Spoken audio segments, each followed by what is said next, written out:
সুপ্রিয় দর্শক, আপনাদের এই মুহূর্তে যুক্ত করেছি আন্দোলন ৭১-এর অফিসিয়াল পেজ থেকে। এই মুহূর্তে আমি উপস্থিত আছি দর্শক ঢাকা পোস্তগোলা শ্মশানঘাটি বিশাল গরু হাট থেকে। এখানে কিন্তু দর্শক আপনাদের যেমনটা দেখানোর চেষ্টা করছি, এখানে দুটি গরু দেখা যাচ্ছে, যেটা এইবারের পোস্তগোলা শ্মশানঘাটি গরু হাটের হতে পারে প্রধান চমক। দর্শক, গরু দুটির প্রতিটারই কিন্তু ওজন ১ টন প্লাস এবং একটির ওয়েট হচ্ছে দর্শক ২৭ মন, আর একটার ওজন হচ্ছে দর্শক এই কালো গরুটা, এটা হচ্ছে ২৫ মন। দর্শক, গরু দুটি কিন্তু আনা হয়েছে চুয়াডাঙ্গা থেকে। যিনি ব্যাপারী, তার সঙ্গে একটু দর্শক এই গরু দুটোর বিষয়ে কথা বলবো। সেই ব্যাপারীর নাম হচ্ছে খোকন। ভাইয়া, আপনি কবে এই গরু দুটাকে নিয়ে এসেছেন? গতকাল আসছি রাত 11:30 সময়। আপনি কি প্রতিবারে এখানে আসেন? আমি প্রতিবার এখানে গরু নিয়ে আসি, 50টা 40টা। গতবার কি লাভবান হয়েছিলেন? ইনশাআল্লাহ লাভবান হয়েছি। গতবার সে এবার কেমন আশা করছেন গরু থেকে? এবার আশা করছি ভালো ফল পাবো, ভালো রেজাল্ট পাবো। আপনার দুটি গরুর দাম কত হতে পারে?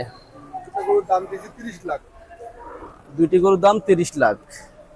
আপনাদের গরুর রক্ষণাবেক্ষণে কোনো সমস্যা হচ্ছে কিনা? না, কোনো সমস্যা নাই ইনশাআল্লাহ। এবং পরিবেশ ভালো। অসুস্থতার কারণে যদি গরুর কোনো ক্ষয়ক্ষতি হয়, সেক্ষেত্রে কর্তৃপক্ষ কোনো পদক্ষেপ নিয়েছে কিনা চিকিৎসার ক্ষেত্রে? এরা বলছে আমরা সহযোগিতা করবো, প্রত্যেকটা ক্ষেত্রে সহযোগিতা করবো। এই যে আজকে বৃষ্টির দিনে, এই বৃষ্টির ক্ষেত্রে কোনো প্রকার উদ্যোগ নিয়েছে কিনা হাট কর্তৃপক্ষ, এমন তথ্য জানা আছে কিনা আপনার? আমার তো এখনো জানা নাই, কারণ আমরা সবেমাত্র আসছি। আমরা তেমন কোনো কিছু এখনো উপলব্ধি করতে পারি নাই।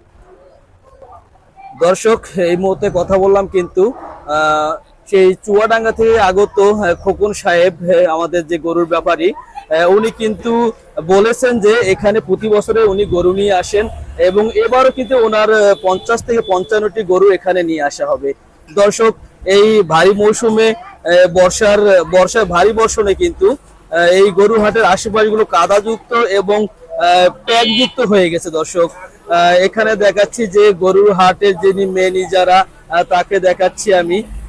দেখেন, উনি কিন্তু সর্বক্ষণ হাটে সবকিছু পর্যবেক্ষণ করছেন এবং তার স্বেচ্ছাসেবক কর্মীদের দিয়ে কিন্তু মনিটরিং এর ব্যবস্থা করা হয়েছে। দর্শক, তার উৎস হচ্ছে যে গতবারের তুলনায় এবারে জনগণকে এবং মানুষকে ভালো কিছু উপহার দেবে, যেন পোস্তগোলা শ্মশানঘাটির গরু হাটটি মানুষ আজীবন মনে রাখে, যে সুরক্ষণার সহিত সবাই যেন এখানে হাটে আসে এবং গরু ক্রয় বিক্রয় করে। এই ছিল সর্বশেষ তথ্য ঢাকা পোস্তগোলা শ্মশানঘাটি গরু হাট থেকে। মিরাজ চৌধুরী, আন্দোলন ৭১, ঢাকা।